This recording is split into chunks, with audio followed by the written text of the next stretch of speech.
Hello, everybody, and welcome to this very special first live workshop of 2025 here from Evolve EdTech. It is wonderful to have you here. If you are joining us live today, if you're watching the recording, thank you so much for joining us. Anyway, welcome to Smart Start 2025, 25 EdTech tips for teachers.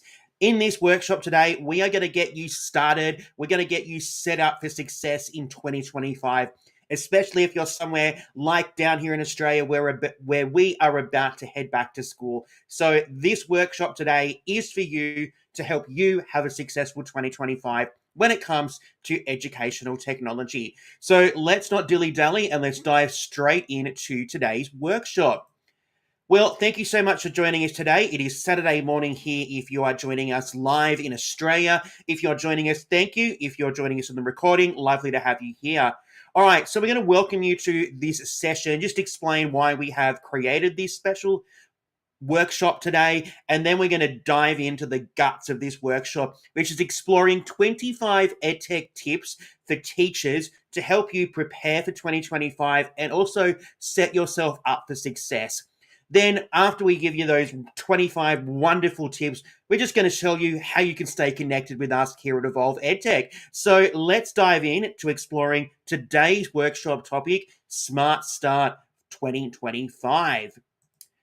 All right, so as I mentioned, welcome to this special live workshop, Smart Start 2025, 25 EdTech tips for teachers.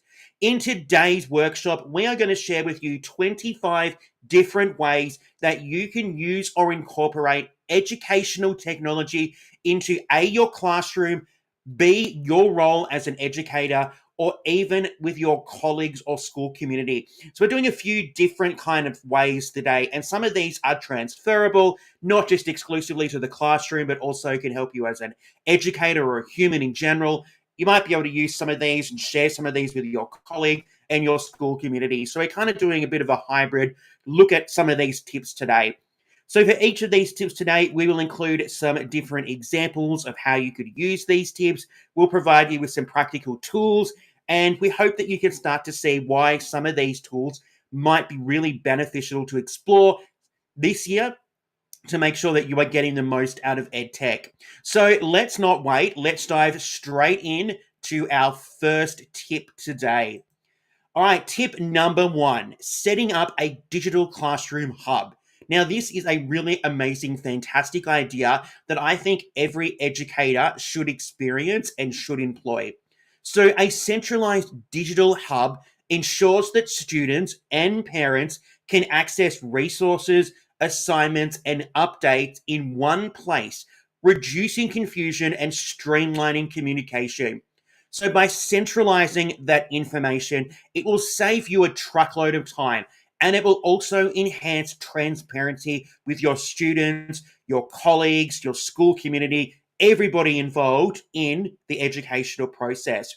And this will allow you to focus more on your teaching programs, making sure that those students are developing the skills which are going to set them up for a future.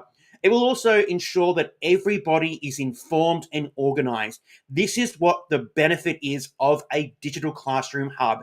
You can create it however you would like to create it, and basically everything that you need to share with your students or your parents or your colleagues or whoever you're sharing it with is there available for them to be able to access. So a couple of different tools that you could use to create a digital classroom hub include Google Classroom. That is a pretty obvious one. A lot of us obviously probably use Google Classroom or have used Google Classroom, and it is a really great way to set up a classroom hub.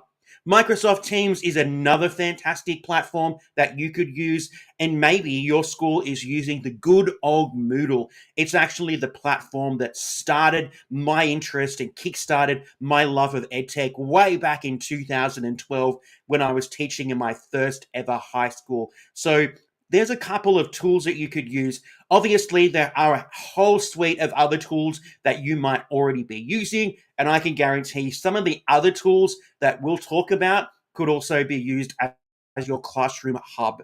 So here's our practical tip for number one. So you might create a Google Classroom and organize your Google Classroom for your term, your semester, your unit, your topic, however you would like to basically organize it. And you might have things like assignments, weekly updates, important resources. It's completely up to you how you create it, but it's there for your particular benefit, and also making sure that everything is in one centralized location for your students and your school community, including your parents and even your colleagues. So tip number one, setting up a digital classroom hub could save you a truckload of time, make you become much more organized, and make sure that everything is readily available and accessible for everybody that needs to access it. So there's tip number one, setting up a digital classroom hub. All right, let's move on to tip number two. Okay, tip number two, develop a class website. So this is very similar to tip number one, but this is going to be a little tiny bit different. So let's have a look at tip number two, developing a class website. So a class website can provide a centralized location for sharing resources, announcements, and updates, ensuring consistent communication with students and parents. A well-designed class website enhances communication, saves time, and provides a go-to resource for students and parents to stay informed. Now, this is why I am going to suggest that a class website is a little bit different to a class resource hub, like we saw in tip number one. With a class website, you can make it a little bit more accessible to multiple people. So if you're using something like Google Classroom, all right, obviously it's going to be a little bit more restricted to the students in our class. I like class websites because you can really create websites with sections, and you can provide content that is easy to access from basically anywhere at any time. And I have done this before with a lot of my senior students, where I've created class resource hubs using a particular website creation tool so that it is easy for them to access. So some different EdTech tools that you could use include Google Sites. And this is exactly what I used when I created my class websites for my senior students. I use Google Sites because it is so simple. It obviously connects and embeds with all of the other Google Workspace elements and items, so it's a really good tool to use. A number of other particular tools that you could use include Wix, Weebly, WordPress, some of those other website creators out there. Just remember that if you are using a website creation tool like Wix or Weebly or WordPress, there might be limitations when it comes to using it. You may be required to pay for certain services. So if you're looking for something that is free, I suggest looking at Google Sites. Otherwise, a couple of those other website creation platforms could be the tools that you could use to develop a class website. I think they're really handy. I think that they are a really great way of being able to upload and share resources with your students so that they are accessible by everybody. So as I mentioned, our practical tip for this example is that you could create a Google site with different sections for homework, resources, announcements. You might have links for tools such as Quizlet or Padlet, etc. So as I said, I have used Google Sites for my own personal class websites, and I have found them to be really efficient and effective. So have a look at how you could create a website for a class using a tool such as Google Sites so that you can share and create a really specific website for your students to use and access. All right, let's head over to tip number three. Okay, tip number three is creating reusable lesson templates. Now, this is something that I highly encourage you to think about. So creating resources that we can reuse time and time again. So custom templates for things like newsletters, lesson plans, and worksheets can save you a truckload of time. And they also ensure consistency in communication and presentation across all of those materials. So using templates enhances efficiency. It also makes us look much more professional, allowing you to spend more time maintaining a polished and organized approach to your lesson delivery.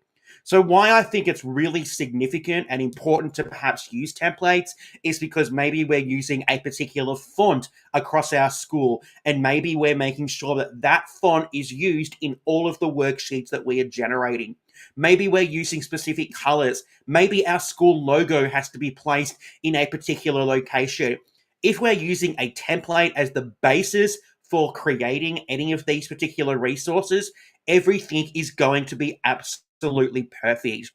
Now, a couple of EdTech tools that you could use to create these reusable templates.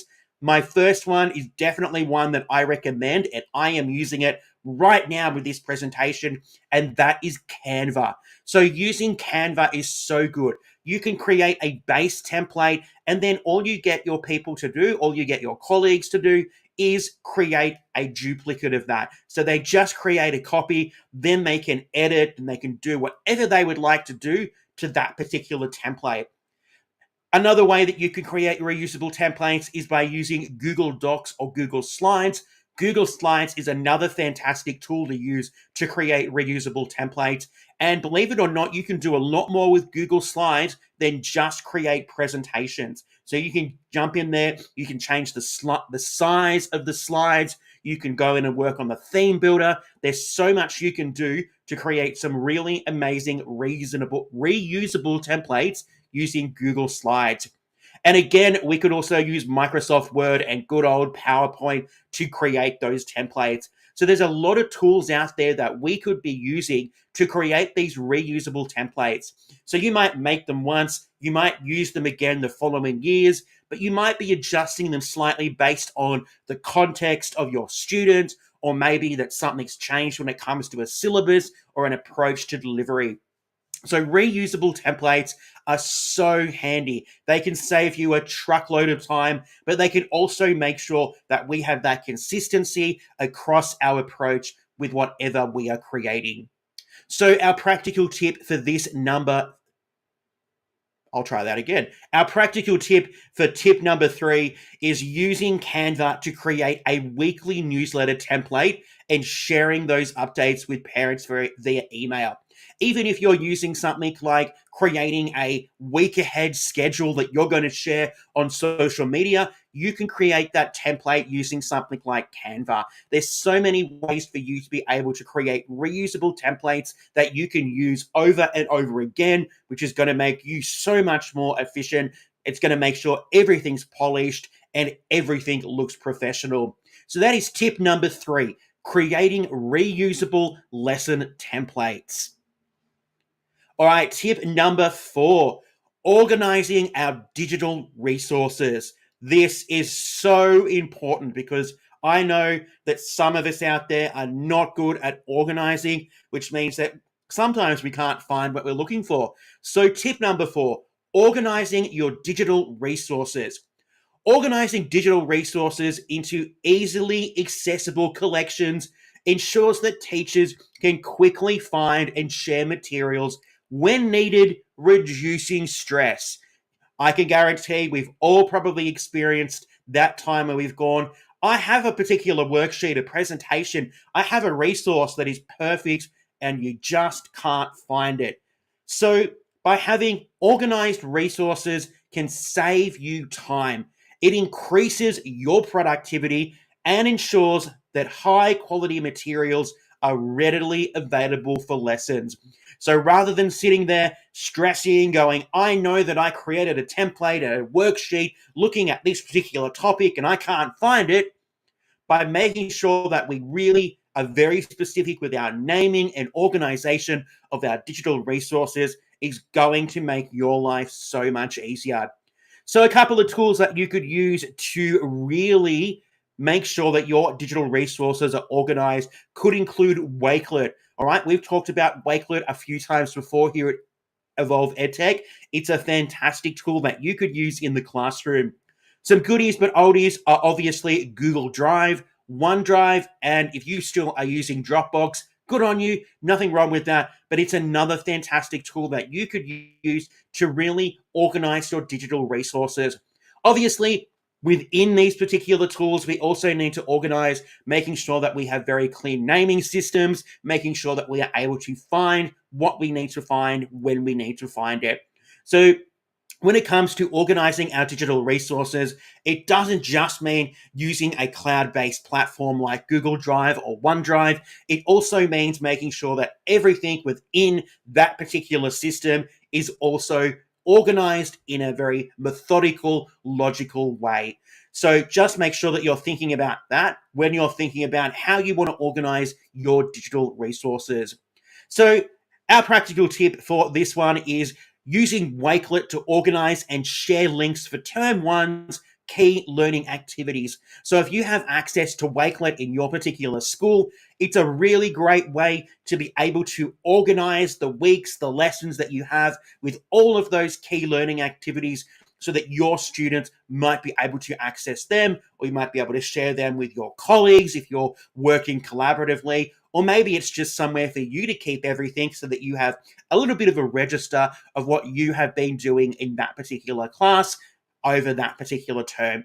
So tip number 4, organizing your digital resources will save you a truckload of time. It'll stop a whole heap of angst as you move forward when you're trying to find that tool, that resource, that worksheet, whatever you're looking for, and you can't find it. So organizing your digital resources is tip number 4 to help you make the most out of 2025 when it comes to educational technology. All right, tip number 5, incorporating gamification elements into our classes and lessons. What a great tip. What a great goal for 2025, incorporating gamification with EdTech into our learning activities. So by adding gamification elements to lessons, this increases student engagement by making learning more interactive, enjoyable, and motivating. So in the past, we've done lots of games with our kids, all right? But now it's time to elevate these, to really take them to the Premier League and start using educational technology to complete some of these activities that we have been doing for many, many years.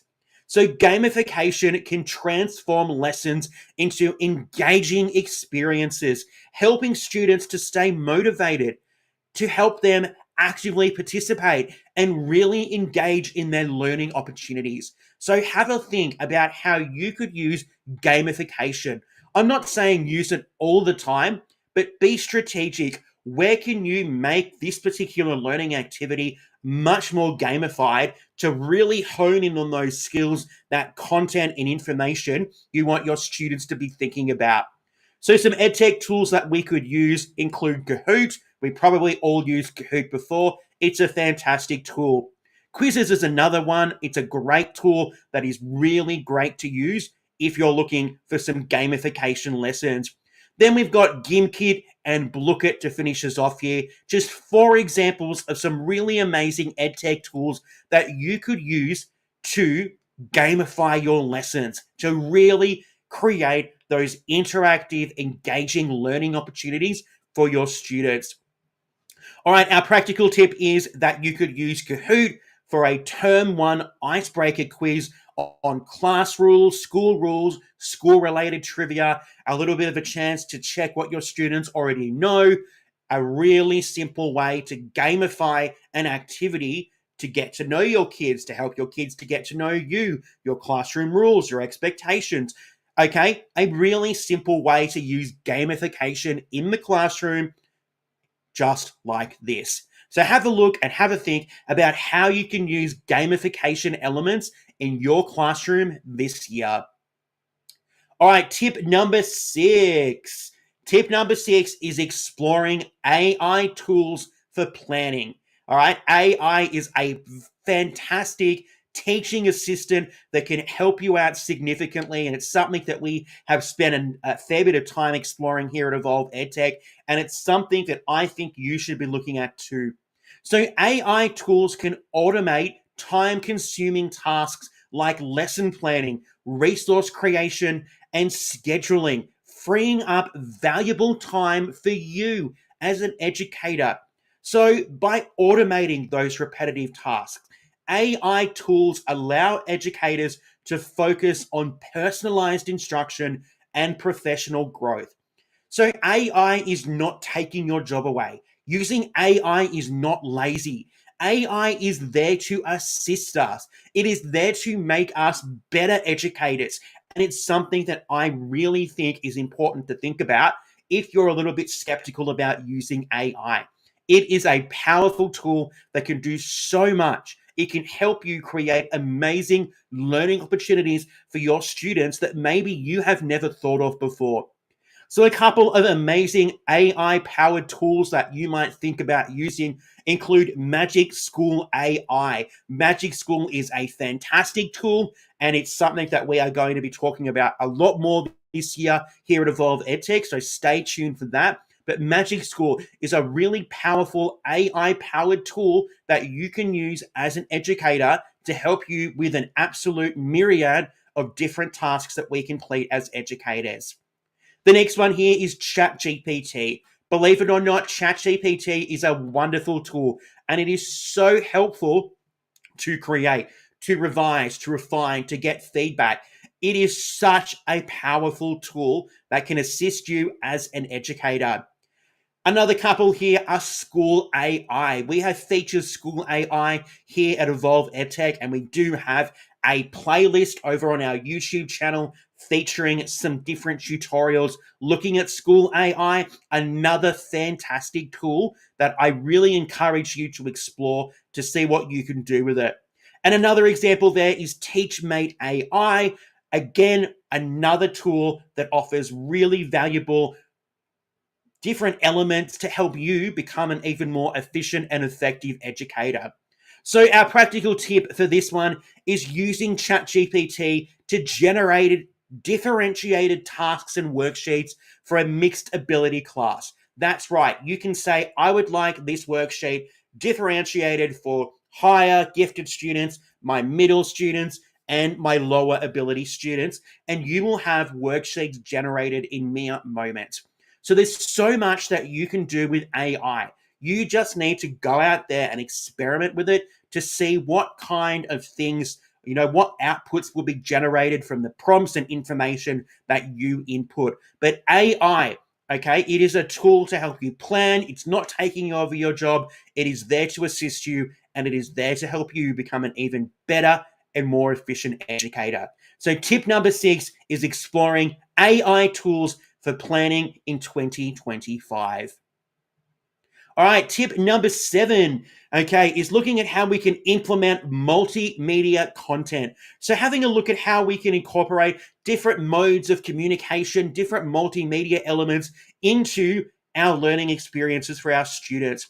So using multimedia content such as videos, images, and animations caters to diverse learning styles, and it also helps keep students engaged in the learning process. Okay, so we really want them to stay engaged, and maybe using something like a video or an image or a GIF might be one way for a student to connect information to what they're learning about. So by incorporating multimedia enhances lesson dynamics, promotes creativity, and improves comprehension among visual and auditory learners. So some tools that you might use when it comes to implementing multimedia could include using YouTube videos. Okay, seems pretty logical, but there are so many things that you could do when it comes to using a YouTube video. You can also go and have a look at how you can use Canva. With Canva, you can embed so many different multimedia components into your Canva presentations that your students can use those in the classroom. We could also use and access something like Giphy so that we can pop in some of those GIFs. I pop GIFs into my presentations and I think the students really love them. Sometimes they're related to the content, sometimes they're just really random, but the students just love them. So think about how you can incorporate videos, images, animations, all different kinds of multimedia into your lessons and resources to really make your presentations, your activities pop and engage your students.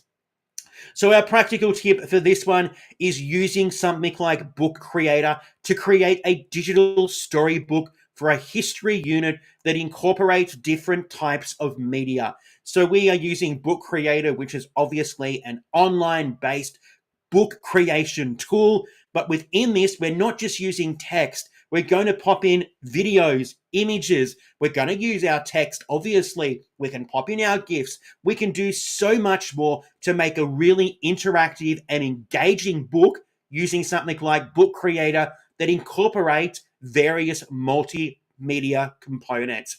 So that is tip number 7, implementing multimedia content into our learning materials this year. All right, let's jump over to tip number 8, using a screen recording tool. So tip number 8, using a screen recording tool.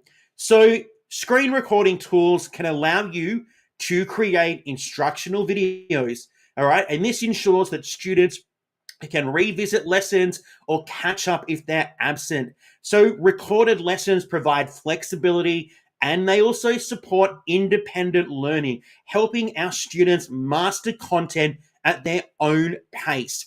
So by using those screen recording tools, which we probably all used during COVID and all of those remote learning from home periods that we've had over the past few years, can be really beneficial. And I think they still have a very prominent place in our education system. And it does talk about that just here in the description. Maybe creating a short instructional video that your students can go and watch after school to help them master a particular skill or topic. Being able to provide a little mini lecture, something additional to what you've delivered in class, something for your students to access if they are absent. There's so many reasons why screen recording tools are so beneficial still in today, right now, when we aren't necessarily faced with something like COVID.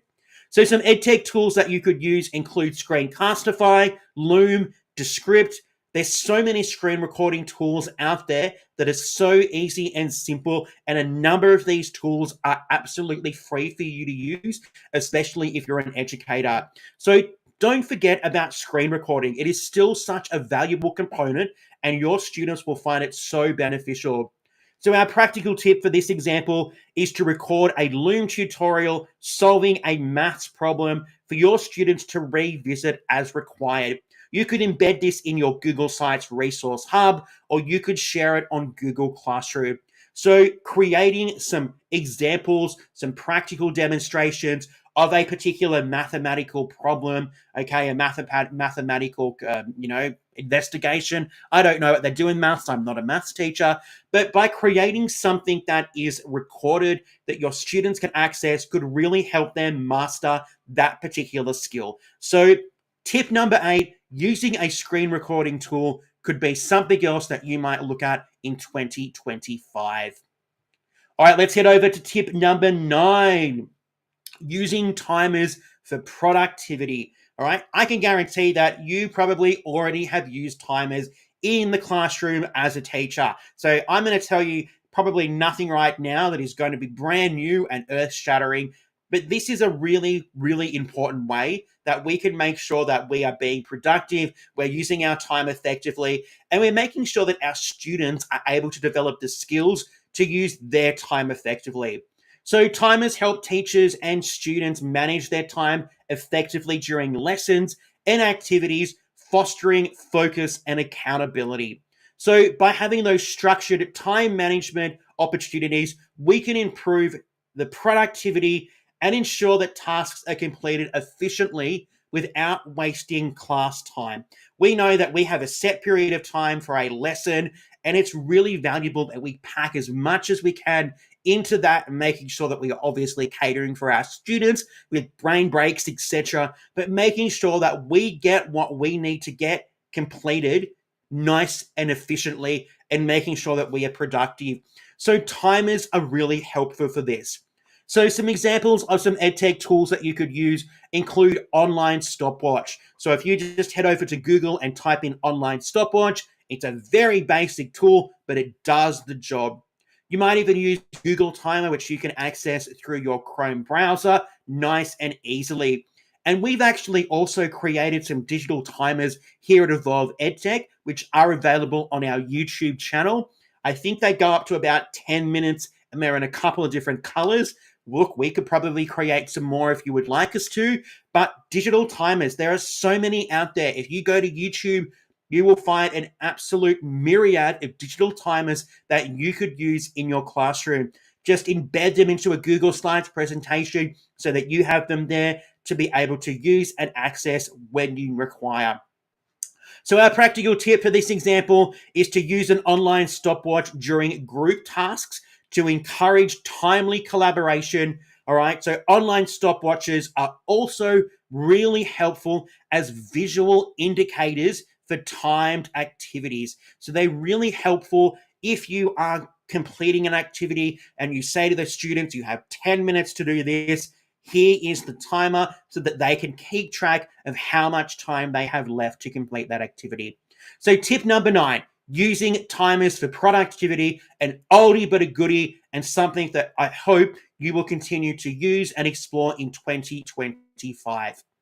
All right, tip number 10, exploring interactive whiteboards. Yes, this is something that I think is a lot of us probably need to start looking at and actually having having the ability to go out there and explore something that is a little bit different to the norm that we might have been, using for so many years.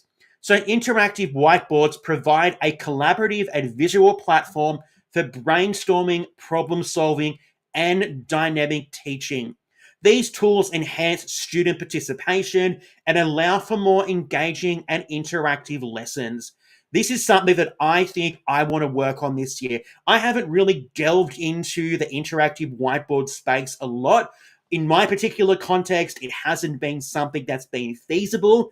But at my particular school, we've started to change the way that we've approached technology, and we have moved to a one-to-one system so that we can start to look at some of these things. So I'm going to probably think about this myself professionally in 2025 and how I can use some different interactive whiteboards when it comes to using my MLD, which is my main learning display, in the classroom. So some different tools that you could possibly use include Microsoft Whiteboard. So if you are using that Microsoft ecosystem, that might be the perfect tool for you. Another tool is FigJam. FigJam is a great replacement if you have been using Google Jamboard in the past. We know that Google Jamboard is no longer available, so FigJam is another wonderful tool that you could use.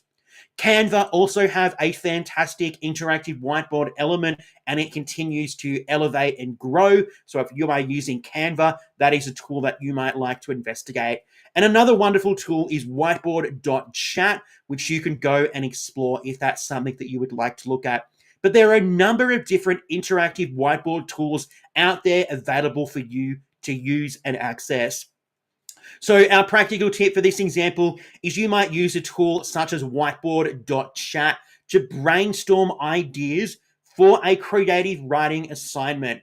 You could also replace your physical whiteboard and use it as a digital interactive whiteboard to compose lesson content, to take notes, to write information, to share websites, links, all those kind of things with your students.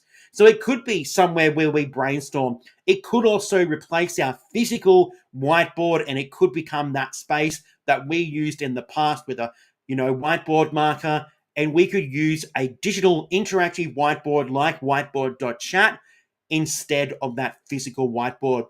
So there's so many things that you can do with interactive whiteboards in the classroom. And that is tip number 10, exploring interactive whiteboards in 2025. All right, tip number 11, using EdTech to create digital portfolios. I think portfolios are a fantastic learning resource, and we can now start to explore how we can create these digitally with our students. So digital portfolios enable students to track and showcase their learning progress, fostering reflection and goal-setting skills. Portfolios encourage ownership of learning and provide a comprehensive view of student achievement over time. So you might have something set up at the beginning of the year, it goes across a term, a semester, the whole year. where your students create their own portfolio. They have ownership of what they include in the portfolio. They have ownership of how they present and deliver that portfolio. Some different ways that we could create digital portfolios include using tools such as Seesaw. You could ask your students to create a Google Sites site that is their portfolio, or we might use something like Wakelet. There's a variety of different ways that we can create digital portfolios. We might even use something like Microsoft PowerPoint. We might use Google Slides. There's so many ways that you can get your students to create really engaging digital portfolios. What do they include? Do they include text? Do they include verbal reflections, audio reflections? Do they include images? Do they include videos? There's so many things that they can include in their own digital portfolio to be a really accurate representation of their learning journey. So our practical tip for this example is creating a Seesaw account and having your students upload weekly reflections and samples of their work. So what would they like to upload to showcase what they have been learning in class each week? And you could decide, you could provide them with some options on how they upload their weekly reflections. Is it a text-based reflection? Maybe they do an audio reflection. Maybe it's a video reflection. There's so many ways that you can create really engaging, interactive digital portfolios using a whole raft of different EdTech tools that are available in the marketplace today. So that is tip number 11, using digital tech. Oh, that didn't make sense. That is tip number 11, using EdTech to create digital portfolios in the classroom. All right, let's head over to tip number 12. Okay, utilizing content creation tools. So we've kind of talked about alluded to these in a little bit of a few of the other tips that we've shared today. But content creation tools can help you as a teacher design visually appealing and interactive resources, enhancing the delivery of complex concepts. So these tools can promote creativity. They can make our lessons much more engaging and accessible for all of our students. But do you know what? Our students could also use these tools to create the content for us. Okay, so I'm not saying that you have to be the content creator all the time. Maybe your students can contribute towards the creation of some of these particular posters or resources that you would like to pop in your classroom. So some examples of some tools that you could use. We've obviously talked about Canva, and it's one of my favorite tools, and I'm using it right now to deliver today's presentation. Another one of my favorite tools is Animoto. So if you're looking to create some videos, it is a fantastic tool. Powtoon is another tool that I have loved for a number of years. It is a really great way to create some fantastic videos that are really visually engaging. So it might be something that you ask your students to use to create some videos on your values or your rules, or maybe you're looking at something like film techniques or mathematical concepts or science concepts or something from geography or history. You could use something like Powtoon to create some really visually appealing and interactive resources. And another one of my favorite and another one of our favorite tools here at Evolve EdTech is Pixton. So Pixton is a comic creation tool that you could ask your students to use to create, again, comics looking at our values, expectations, particular scientific processes. I don't know. There's so many things that you could do there. But Pixton is another wonderful tool that you could use yourself or your students could use to create visually appealing and interactive resources. So our practical tip for this example is using Canva to design an infographic explaining key concepts for a science unit, or to visualize key meta language or concepts for a specific subject or unit of work. There's so many ways that you could use something like Canva to create a really visually appealing infographic or resource that you could use with your students so quickly and so easily today. So Canva is a perfect tool when it comes to creating content and resources for our students. So that's tip number 12, utilizing those wonderful content creation tools that we have available to create visually appealing and interactive resources that we can use with our students, our colleagues, or even our school community.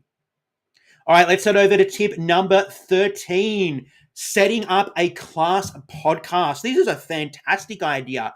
A class podcast can provide students with an opportunity to share their learning in a creative and engaging way. A class podcast enhances communication and public speaking skills while creating a permanent learning resource. So even though this description here is talked about students creating podcasts, you could also create podcasts. We talked earlier about screen recording. Maybe instead of screen recording, you create a little summary podcast, or you create a podcast that contains an anecdote or information about a topic that you're exploring with your students, and you share that on Google Classroom or in Microsoft Teams or on your Google Sites class website. So many different ways that you could use a podcast. You could use this audio recording in your classroom. So there's a couple of different ways that we could create podcast. We could use something like Podbean, okay, to create that. We could use Audacity. It is an oldie but a goodie when it comes to creating and editing audio recordings. We could use GarageBand if we are using the Apple ecosphere. And we could also use something like Zoom. So right now, I'm presenting this workshop to you, and it is visual. You could see me, but I could go in and I could actually download this recording and upload that as a podcast episode. So don't think that just because something is a video recording tool that you can't use it to create a podcast, because I can guarantee you absolutely can. Anywhere that you can record your audio, you can record that and you can use that as a podcast. So there's so many different tools out there that you could use to create podcasts in the classroom. All right, our practical tip for this example is starting a podcast series where your students summarize key weekly topics or interview guest speakers. All right, I think it would be great to see my students maybe take a chapter of a textbook or take an element of a topic that we've been studying, and maybe they work collaboratively in pairs or small groups to create some revision type podcast episodes that can be shared with all members of the class. So there's so many different ways that you could use podcasts in the classroom as not only a teacher, but also getting your students involved with creating those podcasts.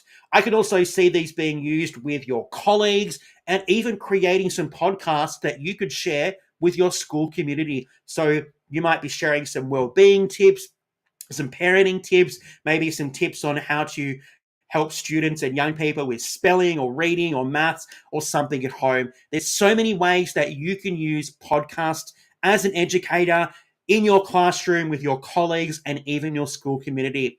So tip number 13 is setting up a class podcast for 2025.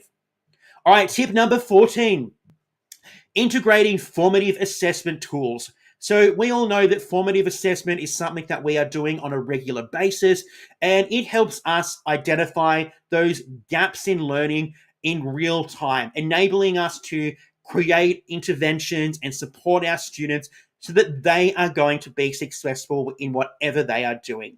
So by looking at how we can integrate formative assessment tools helps us promote those adaptive teaching strategies and supports that differentiated instruction that we really should be focusing on in our classroom. So some different tools that we could use when it comes to formative assessment include things like Plickers, an oldie but a goodie. We could set up a Google form, a Microsoft form, where we collect information from our students and we can use that to track their progress. We might even use something like Socrative. Okay, there are so many tools out there that we could use to collect information, to assess our students in a formative manner, to see what they are doing, what they need to work on, where they need assistance so that they are successful in the classroom. So the practical tip for this example is we could use Socrative to conduct quick formative quizzes during a lesson to check and assess understanding. Or we might even use Google Forms to complete a post-unit check-in assessment to really see what our students have taken away from the learning that we have been conducting throughout a lesson or a unit or a topic, etc. So tip number 14, having a look at how we can integrate educational technology into our formative assessment tools and practices in 2025 is this tip. And I think it's something that we all could do to really make sure that we're collecting information that is useful, helpful, and we can find different ways of being able to do this in our classroom to make our lives easier and more efficient as an educator. All right, tip number 15. Okay, using interactive storytelling apps. Yes, this is a great one. So, having a look at how we can start to use EdTech to really create fantastic learning experiences for our young people. So, interactive storytelling makes those abstract concepts more relatable and engaging for our students through gamified experiences. So, interactive storytelling develops critical thinking. Okay, it develops those storytelling skills, but it also deepens comprehension and understanding. So, a couple of different tools that we could use to really create fantastic interactive storytelling include things like Storyboard That, a really simple but fantastic tool that you could use and your students could use in the classroom to create some fantastic interactive stories.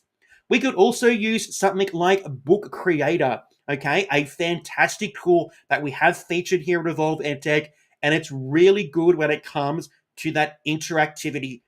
We could use Adobe Express, and we could use our other favorite one, which we've mentioned here, which is Pixton. So there's so many different storytelling apps and resources available out there that you could use as an educator to create stories to present and deliver to your students, or that your students could use to create fantastic interactive stories that represent and showcase their learning in the classroom.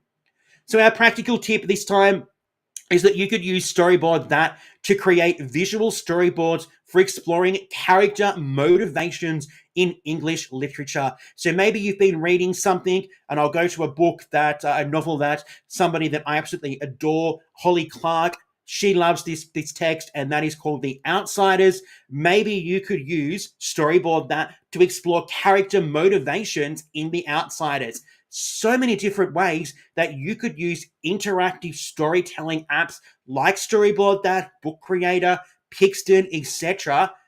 in your lessons with your students today. Okay, today. This is a tool that you could be using right now in your classroom with your students. All right, so let's move on to tip number 16, using live polling for engagement.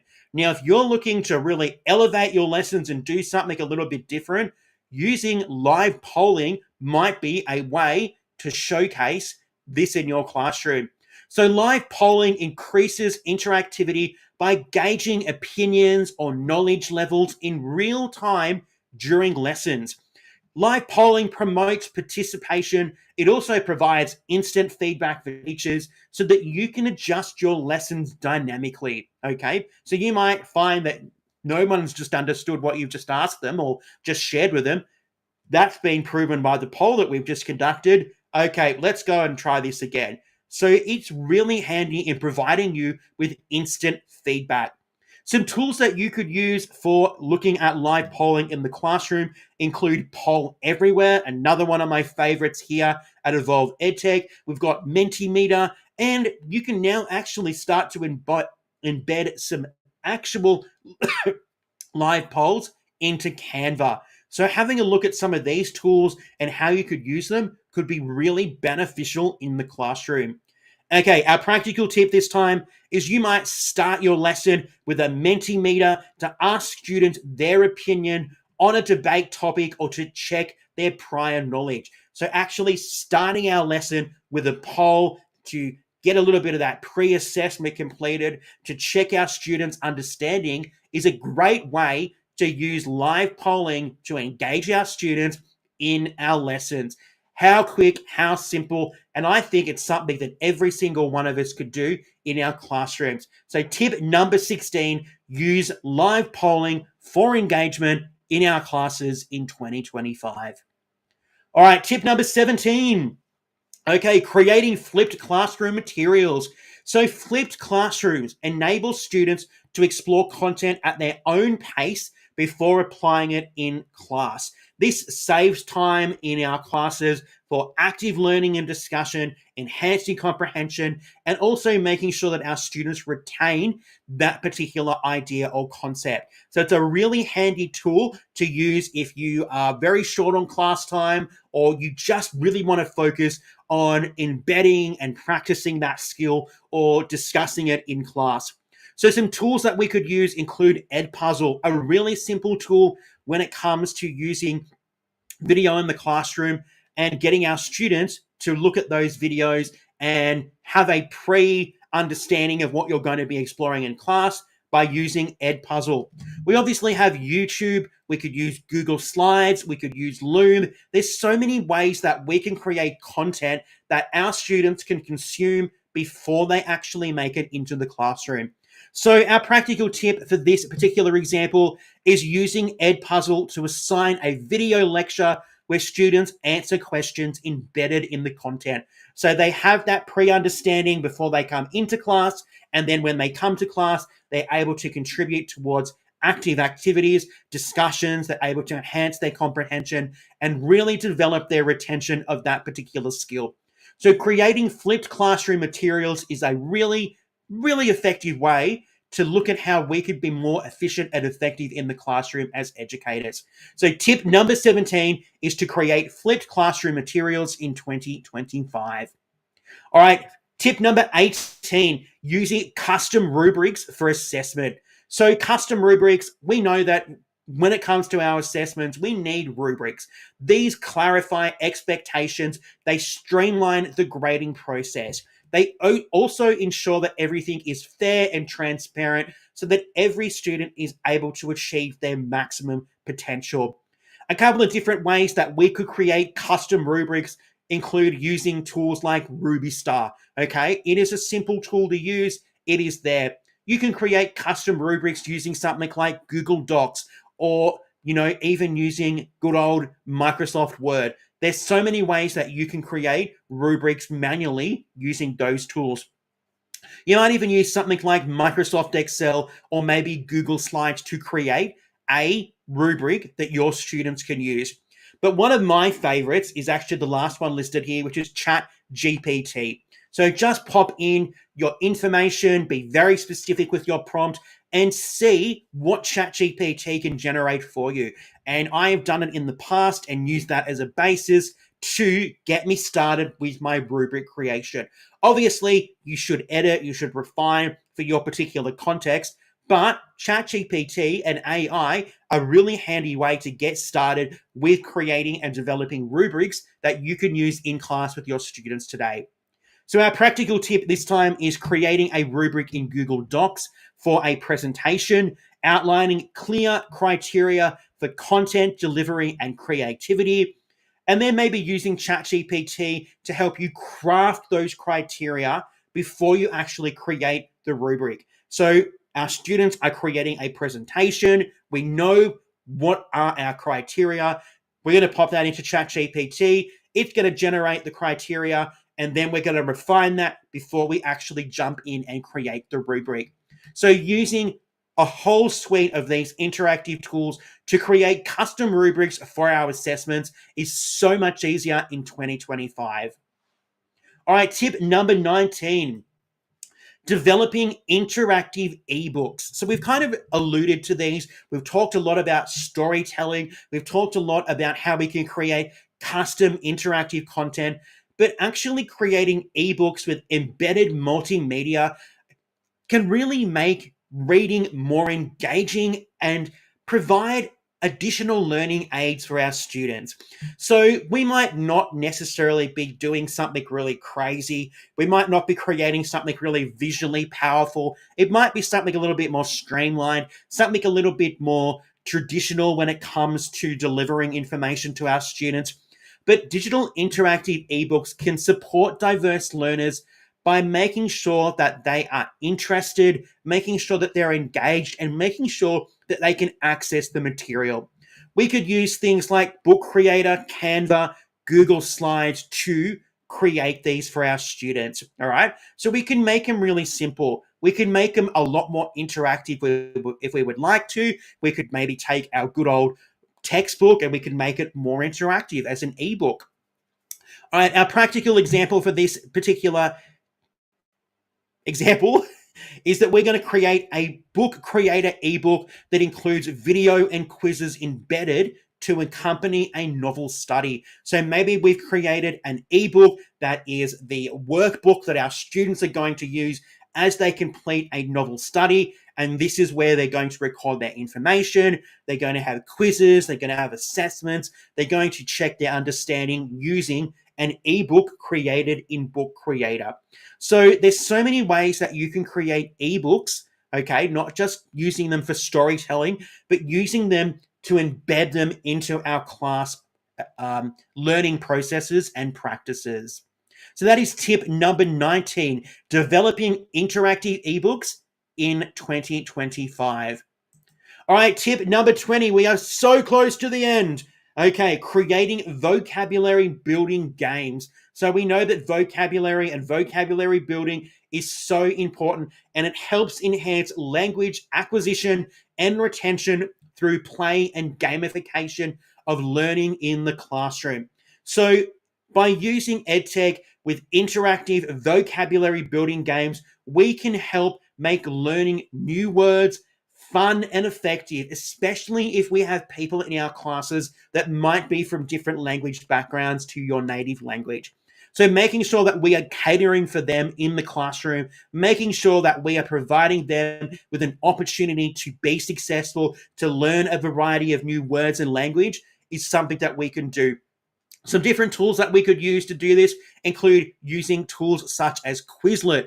We could also use WordWall. We could use Blooket. We can use any of those particular gamification tools that we would like to create a whole raft of learning activities that we could use with our students to help them build their vocabulary knowledge and understanding. All right, our practical example this time is that we could use Quizlet to create flashcards and matching games for vocabulary revision. Really great if you're introducing a glossary, if you're introducing a whole range of new terms into a topic or a subject that your students need to know. You could use Quizlet there with those flashcards to help them become more familiar with that particular vocabulary. So that is tip number 20, creating vocabulary building games using EdTech tools in 2025. All right, tip number 21. And this is one of my favorite tools and tips that we are going to explore today. Tip 21, using a digital planner.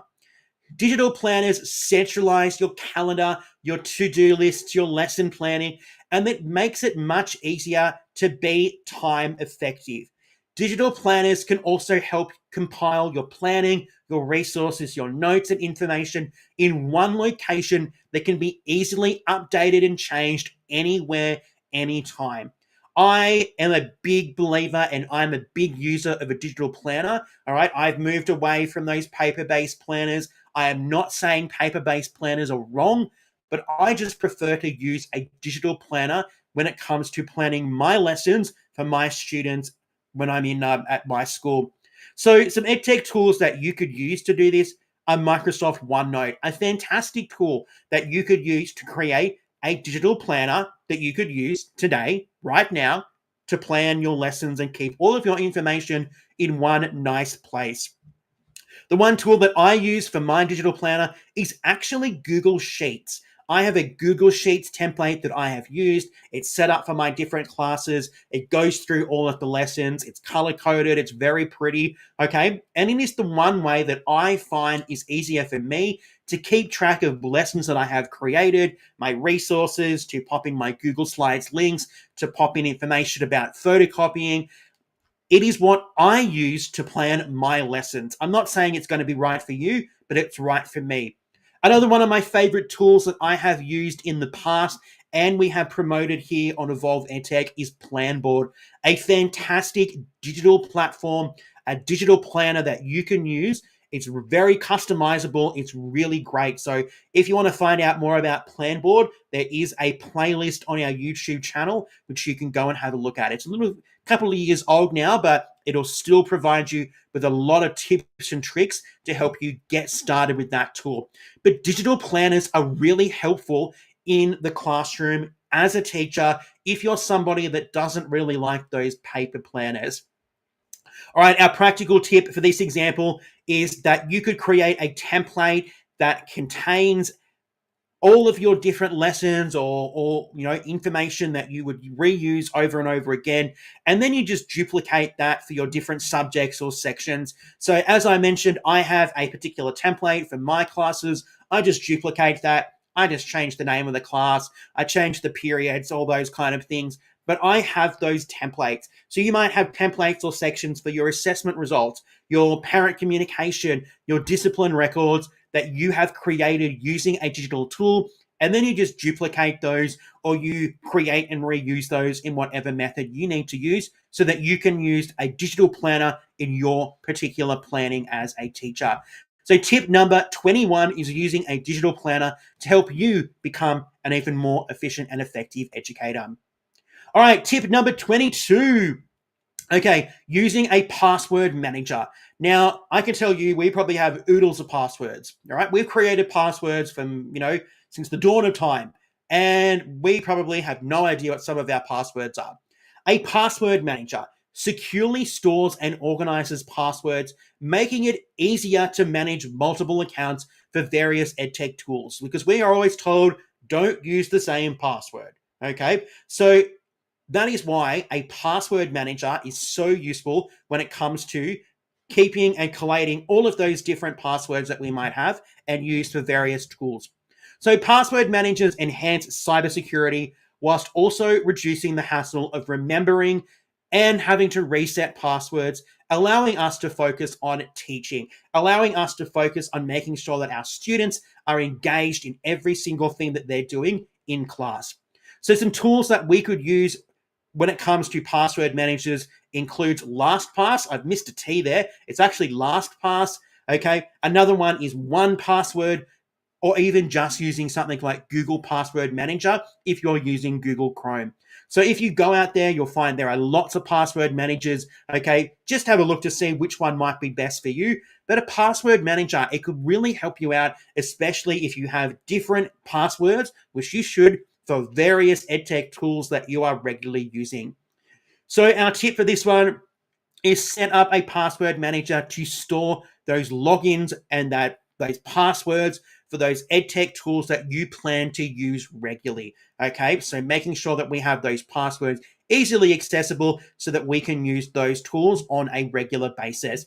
So tip number 22 is using a password manager that could make your life so much easier in 2025. All right, tip number 23. So we've kind of talked about this in a way when it came to formative assessment earlier, but tip number 23 is setting up a digital assessment system.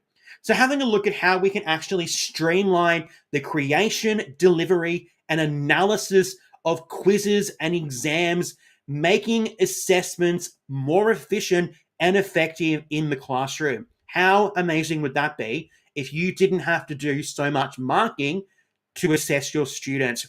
By automating assessments, it provides immediate insights into student learning and saves time for grading and analysis. Okay, so rather than you sitting there going, oh, I've got to mark, which I do all the time, trust me, I do all the time. If we can find a way to automate those assessments, the marking of those assessments, you are going to then be able to find ways to ensure that you are meeting the needs of your students. You're identifying learning gaps. You're identifying areas that you might need to revise or work more on. Okay, so by finding those ways that we can automate assessments is going to make us a much more effective teacher. Some EdTech tools that we could use include things like Google Forms, Microsoft Forms, quizzes. All right, there's so many EdTech digital tools out there that we could use for digital assessments. So you just need to go out there, you need to find, experiment, see what works, and then decide what you might like to invest in. All right, our practical tip for this example is that maybe we use Google Forms for a diagnostic pre-assessment, and then we analyze those results with the built-in graphs. And then we use that same pre-assessment at the end of our unit or topic to track student growth and understanding. So we use this single Google Forms assessment that we have used as a pre-assessment as our post-assessment as well, so that we can really, have a look at what our students have learned throughout a unit or topic. And we're not having to do much here because we have created a digital assessment that is self-marking, grading, and we have that data there for us to use and access. So tip number 23, having a look at how we can set up digital assessment systems in 2025 to make our life so much easier, but also to make sure that we have immediate insights into our students' learning, and we can make sure that we are supporting them with every single thing in the classroom. All right, we're almost there. Tip number 24, engaging in professional development. I'm sorry, guys, we do need to do it. Okay, we need to engage in professional development as educators. We always need to learn and grow. And if you're here right now with me live, or whether you are joining us on the recording, you are currently engaging in professional development. So by regularly engaging in professional development ensures that teachers stay updated with the latest EdTech trends and best practices. So obviously this example here is talking really about EdTech, but it's about any aspect of education. So really staying up to date with the latest EdTech or educational trends and best practices is really important as a good teacher. Continuous learning enhances teaching strategies, confidence, and adaptability in using technology, but other learning resources and methodologies and pedagogies in the classroom. So some EdTech tools that you could access to help you with this. Oh my gosh, you could come here to Evolve EdTech. We have our Evolve EdTech YouTube channel that has a whole range of different tutorial videos for you to access. We have our regular innovative EdTech workshops, which you can access. We've got digital templates. We've got infographics. We've got our blog. There's so many things that you can access here at Evolve EdTech so that you can really develop your EdTech knowledge and awareness. Of course, there's YouTube. YouTube is the best place to go and find and learn about something. If I'm looking to, get an understanding of a tool, or I want to get a review, I go to YouTube. I watch tutorials. I have a look at what other people say before I make a decision about a tool. Another place that you might go is Google for Education, a fantastic platform if you're wanting to learn more about how you can really embed those Google Workspace elements into your classroom today. So there are so many ways that you can actually access professional development to not only enhance your EdTech knowledge, but also your knowledge about a whole raft of learning experiences and activities and pedagogies and methodologies that you could use in the classroom. Our practical tip for this example is that you could join Tristan from Evolve EdTech for the free workshop Innovative EdTech, where he will share a different EdTech tip, trick, or tool with you each episode. So there's so many different ways that you can learn. And I can tell you the Innovative EdTech episodes this year with Tristan look absolutely amazing. And you can find out more about those on the Evolve EdTech website. So go and check those out and have a look at those, what's coming up this year. But engaging in professional development, it's really important. It's something that we need to do on a constant daily basis as an educator to make sure that we are continually growing. We're staying up to date with the best trends and practices because it's about supporting the young people in our class. All right, the last one, tip number 25, we have made it, is to implement virtual bulletin boards into our classrooms. So digital bulletin boards allow students to collaborate, share ideas, and provide feedback in a visually organized manner. So we might have a bulletin board that our students are able to access and they're able to use collaboratively within our class, within a team, within a group, whatever you'd like to do here. So digital bulletin boards can enhance that collaborative learning. It can provide a space for creativity and brainstorming. All right. It might also be a board where you put up information, where you share things with your students. There's so many ways that we could use these digital bulletin boards in our classes. Some EdTech tools that we could use include using Padlet. Padlet is a fantastic tool. It's something that I definitely want to explore more this year in Evolve EdTech because it's a tool that has grown and evolved so much since the first time that I used it many, many years ago. So Padlet is a really great tool to create a digital bulletin board within your student. Wakelet is another fantastic tool. We've talked about that one today. FigJam, okay? There are so many tools out there that you could use to create these bulletin boards, these collaboration spaces that you can use with your students. Our practical tip for this example is using Padlet for students to share key takeaways from a reading assignment or group project. So actually having somewhere where all of our students in a collaborative group can actually contribute towards a particular learning activity is such a powerful way of using a digital EdTech tool like this. So tip number 25 is looking at how we can implement virtual digital bulletin boards in our classrooms, in our lessons with our students so that they are able to collaborate and they're able to share and learn together. So that is tip number 25, implementing virtual bulletin boards in our classrooms in 2025.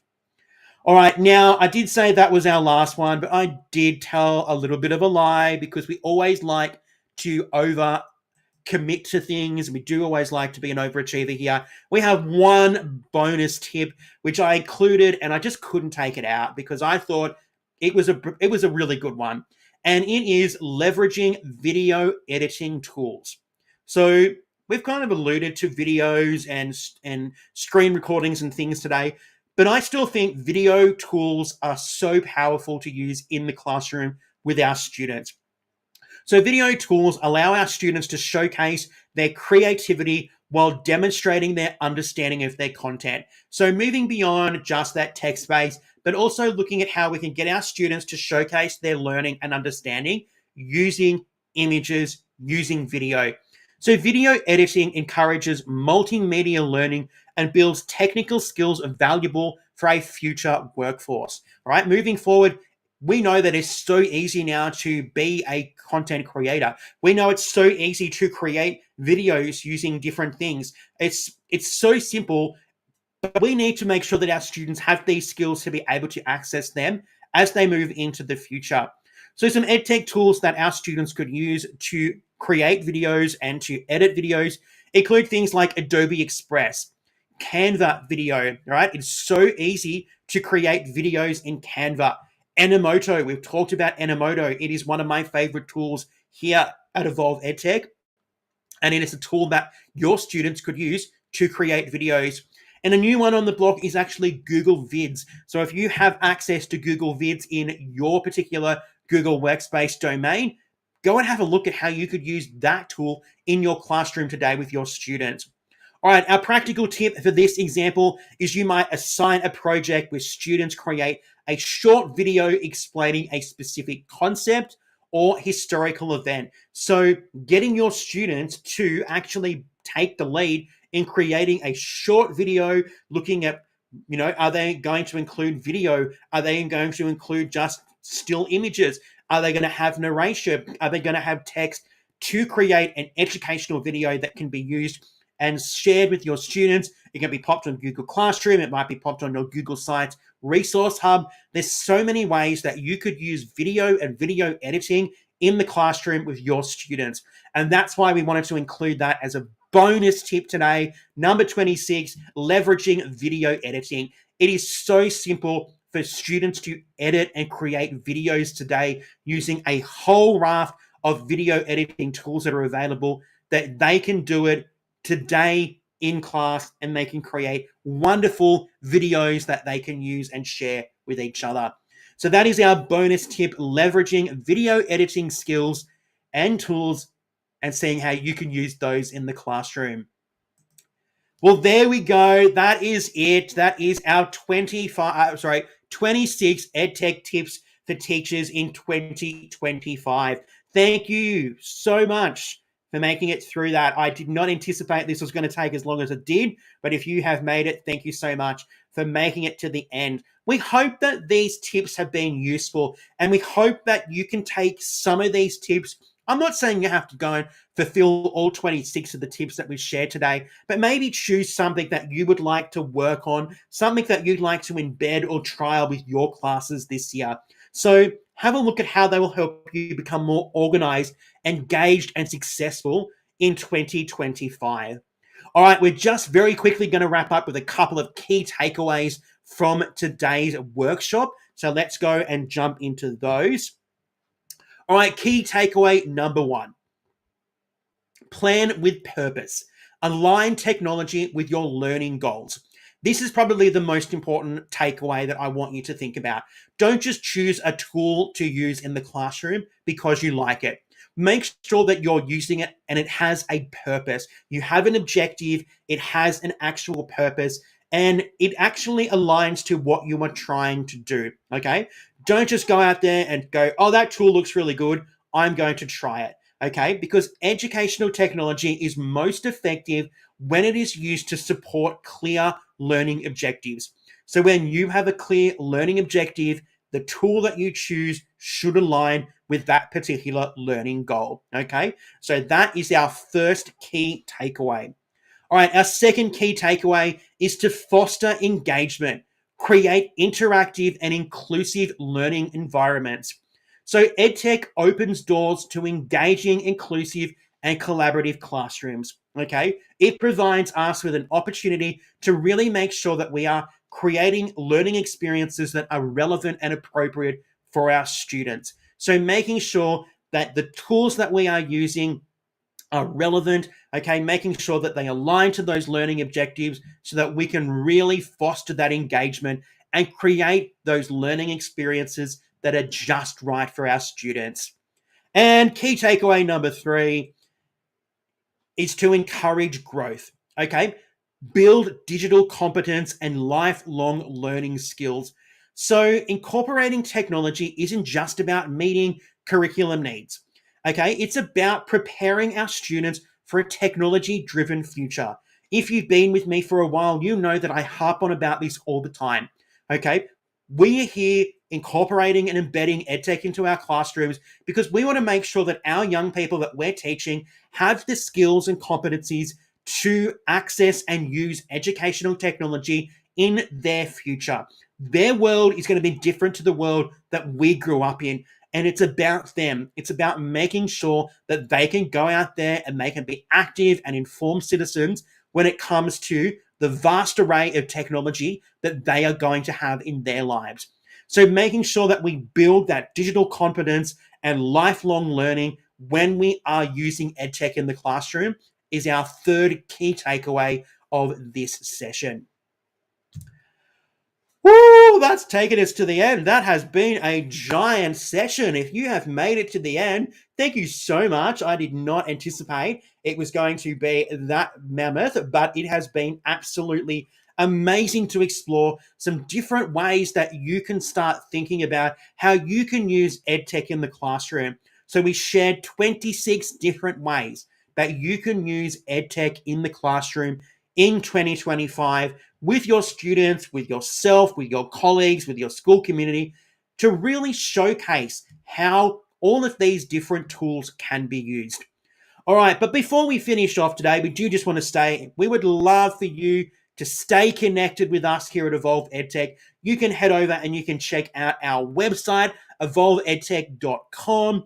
Make sure that you head over to our YouTube channel. And whilst you're over there, we'd love it if you'd subscribe to our channel. It would mean the absolute world to me and our team because it is going to continue to motivate us to support you with your EdTech adventures. So please make sure that you subscribe to our channel. You can connect with us on Facebook and Instagram. We're also on Pinterest And you can also check out the Evolve EdTech TikTok channel if you'd like to check that out as well. But we would love to stay connected with you after this session today.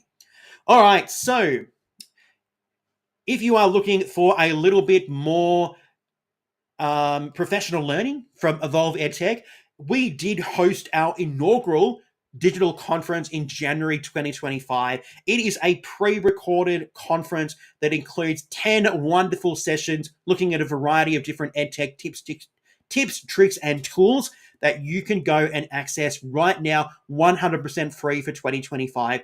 So if you'd like to go and explore and have a look at some of those sessions, just head over to the techreadyteacher.com and you can register and access that particular conference right now so you can check out those 10 sessions. They explore a whole range of tools. It took me an absolutely mammoth amount of time to record and edit those for you, but there are so many things there. There's looking at AI, we're looking at all kinds of different Google Workspace tools, so many wonderful sessions. They're all pre-recorded, but if you're interested in exploring that, just head over to the techreadyteacher.com and you'll be able to access that particular conference immediately. All right, additionally, we have talked about this and alluded to this.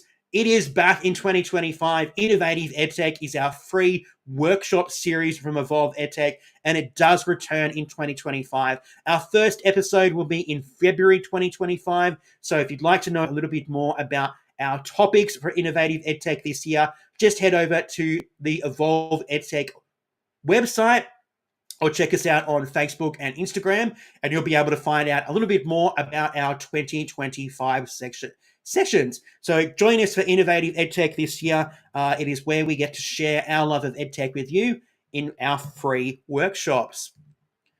Woo! And that brings us to the end. There! Anyway, thank you so much for joining us for this special live workshop for 2025. This is our first live workshop of 2025. So if I've been a bit rusty today, I do apologize. It's just getting back into the swing of things here at Evolve EdTech. Anyway, just a reminder, before you head off today, don't forget to subscribe to the Evolve EdTech YouTube channel. Also, make sure you like our videos, give them a big thumbs up. That will greatly motivate us and really make us feel very nice and warm inside that people are out there. It'll also help the algorithm start to push it out to more people so that we can continue to help you with your EdTech adventures and journeys. Well, thank you so much for joining us for Smart Start 2025, 25 EdTech tips for teachers. We hope that you've taken something away from this presentation today, and we hope that you have a fantastic year when it comes to using EdTech in the classroom. Just remember, EdTech is a tool, okay? You don't always have to use EdTech for every single thing you do in the classroom. It might work, it might be a giant failure, but you know what? That is the best part about being an educator and a human, is seeing what works and what doesn't work and reflecting and gathering feedback and all those things. So we're here at Evolve EdTech to support you, so make sure you check out our YouTube channel, you check out our website, you stay connected with us on our socials to see what we are creating and sharing with you in 2025. Anyway, thanks so much for joining us for this workshop. It's been wonderful having you here. My name is Tristan. I am the creator of Evolve EdTech. I am the voice behind the videos. I am the person here doing all this work for you because I want to support you with your EdTech journeys and adventures, because I want you to see how you can use EdTech in the classroom and start to find new and innovative ways to have fun with it. Anyway, thank you so much for joining us today. It has been wonderful seeing you here. If you've joined me live, if you're on the recording, thank you so much for catching up with us. Anyway, have a great year if you are about to head back in different countries. Otherwise, be safe and we will catch up with you again very, very soon.